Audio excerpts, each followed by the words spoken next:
mayroon lang pong ipapaabot si kaibigan kasi hindi ko lang alam po kung ano po ang kanyang pakay po sa atin, kaibigan. Ha?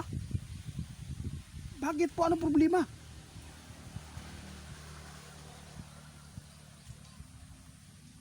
Guys, nakakalungkot po itong balita ang ating kaibigan, no?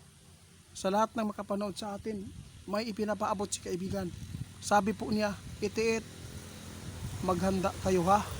Kahit anong mangyari, huwag kayong bumitaw. Huwag kayong matakot kung ano man po ang mga gagawin ng mga taong ito. Kaibigan, ano po ibig sabihin niya?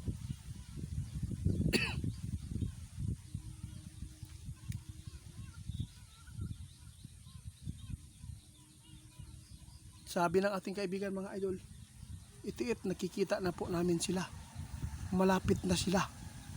Malapit na sila lumaganap dito sa mundo. Hindi ko alam po, kaibigan, ano po ang ibig sabihin mo?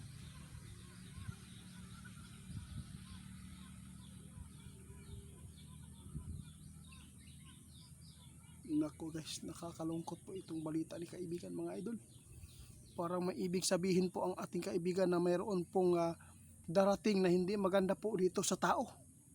Guys, sabi ng ating kaibigan, maging matatag tayo, huwag tayong bumitaw. Kaibigan, gusto kong malaman, digmaan po ba ito?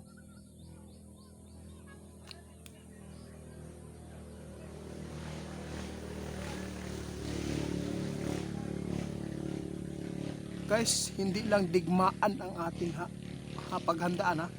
Hindi lang digmaan ang paghandaan po daw natin. Pati po ang sinasabi na Antikristo.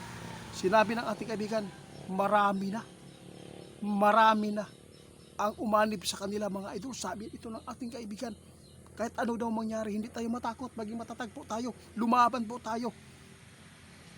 Kaibigan, nakakatakot man po ito, babala mo kaibigan, parang katapusan na po ng mundo namin.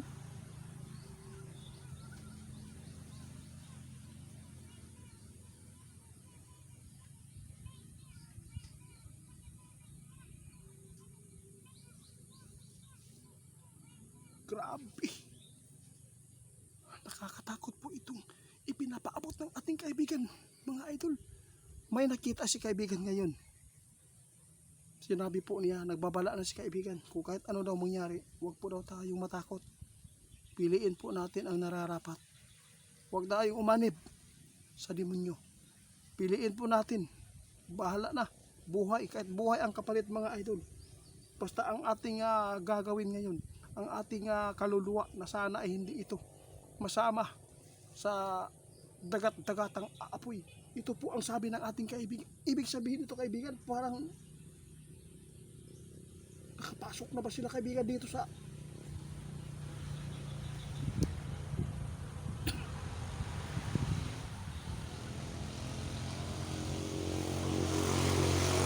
guys, ang sabi ng ating kaibigan, itiit, malapit na talaga sila.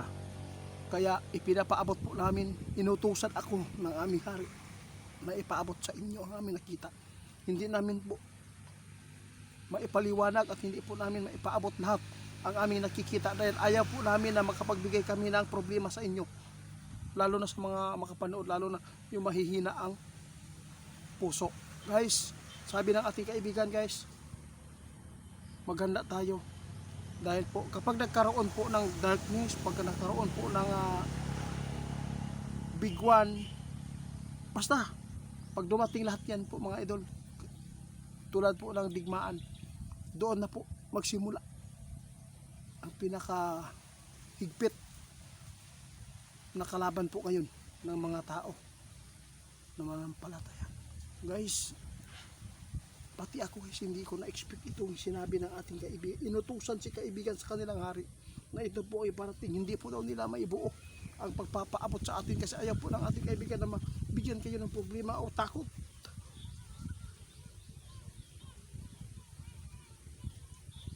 Tutulong daw sila, mga idol. Babantayan po ng ating kaibigan ang pangyayari at agad-agad po itong magpapaabot sa atin. Mahal na mahal po niya tayo, mga idol. Kaya sa lahat ng makapanood, nasa inyo na lang po ang pagpapasya. Mag-ingat po kayo kay Ghost Hunter 88 Fans ha, sa Facebook at saka TikTok. Hindi yan ako, video ko po ang ninakaw mga idol. Ay ko pong isahan kayo, umalin lang. Si kaibigan guys, nagbabala na sana hindi natin ipagpalit ang ating pananampalataya. Huwag tayong magpadala sa material na mga bagay. Nandito na daw sila mga idol. Ibig sabihin nito kaibigan, talagang nagkaroon na talaga. Ang lalim po kaibigan. Ang lalim ng ibig sabihin ni kaibigan mga idol. Pero salamat kaibigan na sa pagpapaabot. Lagi po niya tayong binabantayan mga idol kung ano man po ang pumapasok na ito ay nakakabahala sa tao. Agad po niya tayong pinapaabutan po ng mga impormasyon. Mag-ingat po tayo. Salamat kaibigan.